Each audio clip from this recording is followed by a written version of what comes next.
What's up guys, Some Kinda Hate here, and today I'm bringing you a game of domination on Nuketown. This is the game mode where, you remember playing catch with your dad, because the whole game you're just gonna throw frags and semtexes as soon as you spawn. That's pretty much the whole game. There's no shooting involved, you just throw a lot of grenades the whole time, but, Anyways guys, today I'm bringing you another gameplay. This is actually gonna be a 75-14 gameplay on Nuketown from a fairly old game. Actually, it's kind of funny to say that it's old, but this gameplay was actually taken before the game came out, just like my previous upload, my first gameplay ever that I uploaded. This gameplay was uploaded before, or excuse me, it was played before the game actually came out, so this was my experience before it was put out to the general public. And here I am again. I'm running around with the MP5K with a silencer, which in a map like Nuketown, man, you cannot stay alive for too long, so it's better just to rush, I think anyways. You're gonna die a lot either way, so you might as well have fun while doing it, instead of just fucking camping in one of the houses on your flag side and, so what kind of fun is that? You only get one claymore anyways, so as soon as that blows up, you're almost guaranteed to get knifed in the back or something. Look at this fucking guy right here with an RPG again. Get the fuck out of here. You're gonna see me walk up on that guy like 2 or 3 times in this game with his RPG out, just thinking he's hot shit, trying to blast away at B, instead of actually trying to take it. So right here I get on a little tear. I get my Cobra and my chopper gunner. And if I remember right, I think this was my first chopper gunner ever. And I'm gonna call it in here. And on Nuketown, man, this kill streak is just rape. Expect to get at least, 10, 20, who knows how many kills in this damn thing. But it's just, it's pretty crazy. And the only thing I could say about it is it's very hard to control. Like, I don't know if it's affected by sensitivity. That's one thing I haven't tried yet. I'm on the default one right now, and it seems to move very slow, but you can L1 this thing, which is kind of cool. I didn't know that at first, but somebody actually told me you can, so every time I see a group of guys, I just L1 on it. And I blow up, I think like 2 or 3 RC cars while I'm in this thing, and it manages to blow up and kill somebody else, which I thought was kind of crazy. You guys can see right here, this is a wicked overpowered kill streak. For a 9 kill streak, I want to say this is just as good, if not better, than the gunship. Just because it's so much easier to control, and you get a good amount of time with it in the air. So, but guys are catching on. There's a lot of guys now, rocking their stingers, getting ready for that, because it only takes 2. Anytime there's a Cobra or a chopper gunner or a gunship in the air, all it takes is 2 guys to shoot 1 stinger and it's down. I actually have a class set up just for that. I think it's I may not pronounce this correct, but the Strela 1 or Strela 3, sorry, one of the stingers that you can shoot down things with, which is what I'm using.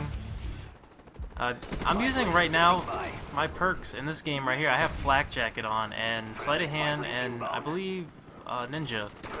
And the reason I'm using Flak Jacket is obviously because of the excessive amount of frags and semtexes that get thrown. It's almost impossible to try to cap B unless you have it on.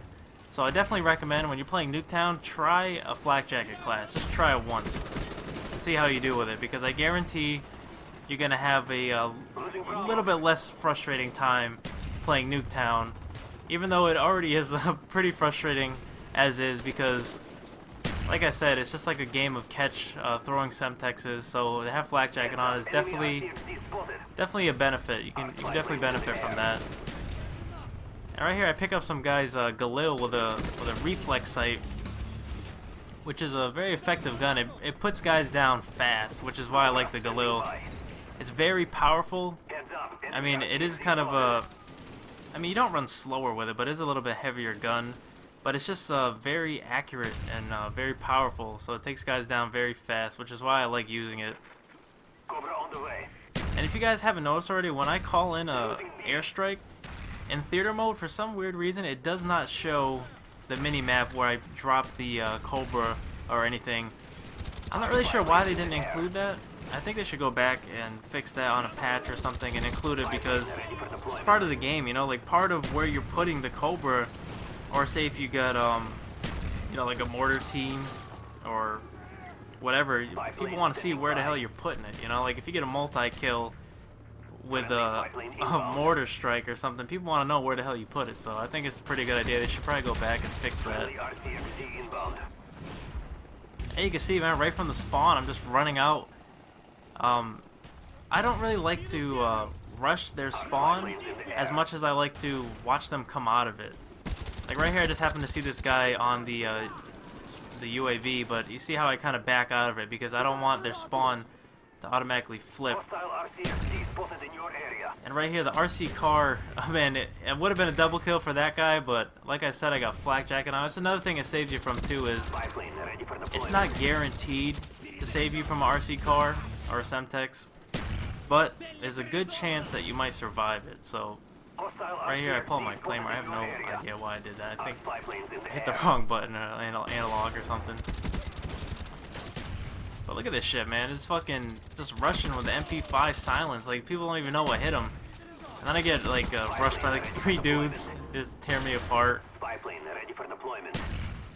But you gotta figure, like, in a map like Nuketown, where everything's so fast-paced, as long as you can get 2 or 3 kills in each spawn, you'll finish the game with at least a 2 or 3 KD. So, you know, try to, when you run out, you know, try to at least get 2 or 3 kills before you die. And if you can do that every spawn, you'll finish the game with at least a 2 KD. So, it's a different way to think about it. If you're going into Nuketown and you're getting really frustrated, dying every second, there's definitely a lot of choke points in this map. Like, look at this right here. That was a complete luck spray, man. I come in, I try to trick him, I lay prone right here. Oh my god, I'm gonna tell you how many assists I get on the end of this damn game. I feel like I've already got like 10. It's just ridiculous, man, the amount of hit markers you get in this game, because it takes so many more bullets. You end up getting a lot more assists. Like, right now, man, I don't know. As of today, this is Monday the 15th, and I have 6,000 plus kills under my name right now, and over a day online. And I want to say, like, out of those 6,000 kills, I probably have like 500 to 1,000 assists, which is just like ridiculous amount of assists. Like, look at all these hit markers right here.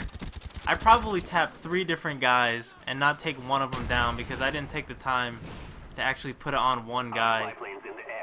I definitely noticed that if you run into a group of like 2 or 3 guys, you know, there's a lot of times where I'm too quick to just like shoot at one guy and then quickly bring it over to another guy because I think he's gonna go down, but he's still up. So, you know, I make sure to keep my iron sights or my dot, whatever I'm using, on the first guy. Make sure he goes down before I start to shoot at the second guy, because it just takes so much more bullets to kill a guy. But I like how they really balanced that out with Black Ops. I think it was a really good idea. It's like, it's more balanced, you know? Like, you can't just run into a spawn and just like tear down like 5 dudes straight and just keep going and stay alive. You're guaranteed, especially with the spawns in this game, they flip so much. And in previous Call of Duties, you could spawn trap in domination. Like, it was just like, you know, it was just so easy. It's like, alright, they only have A. They're gonna keep coming out of these, you know, few directions. But in this game here, you know, they just flip the spawn so much that you can't even keep track of what the hell's going on. And you might kill a guy, 2 seconds later, that guy's in like in a doorway right behind you, and you get tore down. And it's like, what? How the fuck did that happen? You know. But anyways, guys, that pretty much wraps it up for this gameplay. I hope you enjoyed me rushing around with the MP5K on Nuketown. And I got a bunch of other videos sitting on my hard drive right now using various types of guns. So what I'm going to do is go through and kind of test drive them all out and see how effective they are in this game. So if you like, come check out my channel and subscribe, and I'll talk to you guys in the next one. Peace.